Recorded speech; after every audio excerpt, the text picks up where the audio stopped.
separatizm xəstəliyinə düçar olmamışlar. Հայաստանի վարչապետը ոչ թե խաղաղությանը հակասող եւ հետ քայլ է որակում Ադրբեջանի նախագահի Սևանա Լիճը Գյոյչա անվանելու երեկվա հայտարարությունը, այլ բացատրում է, թե ինչու է Իլհամ Ալիևը հայկական տարածքն այդպես անվանել։ Նիկոլ Փաշինյանին այսօր լրագրողը հարցրեց, արդյոք նախագահ Ալիևի այդ հայտարարությունը հետ քայլ է։ Ինչպես կմեկնաբանեք։ Ձեր հարցով իրականում դուք ինձ շատ դժվար վիճակի մեջ եք դնում։ Ես երկընտրակի առաջ եմ։ Ձեր հարցին պատասխանելուց առաջ արդյոք ընդգծեմ, որ Ադրբեջանի նախագահի ձեր ասածը չի արտահայտում ամբողջ պատկերը։ Որտեղ Ադրբեջանի նախագահ ասել է, որ ցարական քարտեզներում, եթե նայեք, Սևանա Լիճ չկա, կա այլ Ադրբեջան Իլհամ Ալիևը երեկ ելույթ ունենալով Ադրբեջանի գիտությունների ազգային ակադեմիայի հիմնադրման 80-ամյակի նվիրված միջոցառմանը հայտարարել էր, թե տարիներ շարունակ հայկական կողմը եւ Սփյուռքը խեղաթյուրել են իրենց պատմությունը եւ այժմ էլ ըստ Ալիևի քարոզչությունը շարունակվում է։ Դերջ edilməsi Մենք պետք է դրանց հակադրենք մեր գիտական ճշմարտությունները։ 20-րդ դարի սկզբի հին ռուսական կայսերական քարտեզները հստակ ցույց են տալիս, որ տարածքում գրեթե բոլոր տեղանունները այսօրվա Հայաստանի բոլոր շրջանները ադրբեջանական ծագում ունեն։ Սևանա Լիճ չկա, կա Գյոյչա։ O xəritələrdə Sevan gölü adlı göl yoxdur, o xəritələrdə Göyçə gölüdür. Ոչ թե ասելա, որ Սևանա լճի անունը Գյոյչայա, այլ ասելա, որ եթե նայենք ցարական Վարչապետ Փաշինյանն այսօր կառավարության ենթակայությամբ գործող Օրբելի վերլուծական կենտրոնի միջոցառմանն էր մասնակցում։ Մինչ հարց ու պատասխանը թեմային անուղղակի անդրադարձավ նաև իր ելույթում։ Դարձյալ պնդելով, թե Հայաստանի-Ադրբեջանի միջև կոնֆլիկտն ավարտված է, Փաշինյանը հորդորում էր չմոռանալով պատմությունը, չմտնել պատմությունը վերարտադրողի վիճելի դերակատարի մեջ։ Եթե նայենք ցարական ժամանակների քարտեզներին, դե գնանք ուրեմն նայենք Ես բաների մասին ասի Կիրովաբադի եւ Կիրովականի մասին ասի Ելիզավետպոլի ու Ալեքսանդրապոլի մասին չասեցի։ Այսինքն մենք պետք է ընտրություն կատարենք։ Մենք պետք է ընտրություն կատարենք։ Ադրբեջանի նախագահը մինչդեռ երեկ ոչ միայն պատմություն էր հիշել, այլ նաև ապագայից էր խոսում։ Վերստին պնդելով, որ ադրբեջանցիները պետք է վերադառնան Հայաստան, եւ դա կանեն մեջբերեն ոչ թե տանկերով, այլ մեքենաներով։ Ադրբեջանlıların yaşadıkları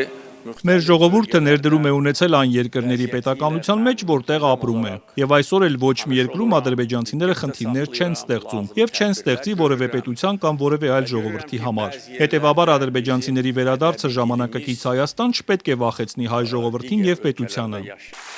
Բաքվի այս օրակարգը Նիկոլ Փաշինյանը մեկ բառով որակեց վտանգավոր։ Այստեղ էլ Փաշինյանը ըստ էության դեմ էր պատմությանը հղում անելուն եւ դրանից բխած օրակարգերին։ Ինքն այլ առաջարկ ունի հարևան պետությանը։ 2025 թվականի օգոստոսի 8 Այդ կոնկրետ կարող ենք ասել ամիս ամսաթիվ եւ մեկնարկային կետ։ Կարող ենք ասել 2024 թվականի ցավոք չեմ հիշում կանոնակարգը երբ հաստորագրվել, սեպտեմբերին եւ հոկտեմբերին վավերացվել է, կարող ենք կետը ասել։ Եվ կարող ենք ասել, այսա քաղաքական մեկնակետը, որի վրա կառուցվում են մեր process-ները։ Պատմական հայրենիք որ թվից է սկսում։ Այսօրվա միջոցառմանը ներկա էին նաև Ադրբեջանից ժամանած երկու փորձագետ եւ երկու լրագրող։ Հիմնական թեման տարածաշրջանում խաղաղության հաստատման հեռանկարը, ապա շրջափակումն ու դրանից բխող հնարավորություններն էին։ Ադրբեջանցի երկու փորձագետները լրագրողների հետ կարճ ճեպազրույցում չցանկացան պարզաբանել, ինչու է Իլհամ Ալիևը Սևանա Լիճը Գյոյչա անվանում։ Փոխարենը հիշեցրին Վաշինգտոնի հռչակագիրը։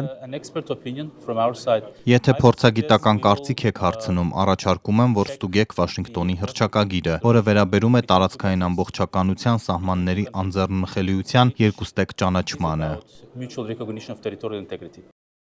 Այդ հռչակագրով Ադրբեջանը Հայաստանի տարածքով անխոչնդոտ հաղորդակցություն է ստանալու դեպի իր էքսկլավ Նախիջևան, իսկ Հայաստանը փոխադարձ առավելություններով ճանապարհ։ Անխոչնդոտ հաղորդակցություն ձևակերպման ներքո Բաքվում ինչ են հասկանում։ Արդյոք ակնկալում են Հայաստանի տարածքով անցնել առանց ստուգումների, չհանդիպելով Հայաստանի իրավասու մարմինների աշխատակիցներին։ Հարցին ադրբեջանցի երկու փորձագետներից ոչ մեկը ուղիղ չպատասխանեց։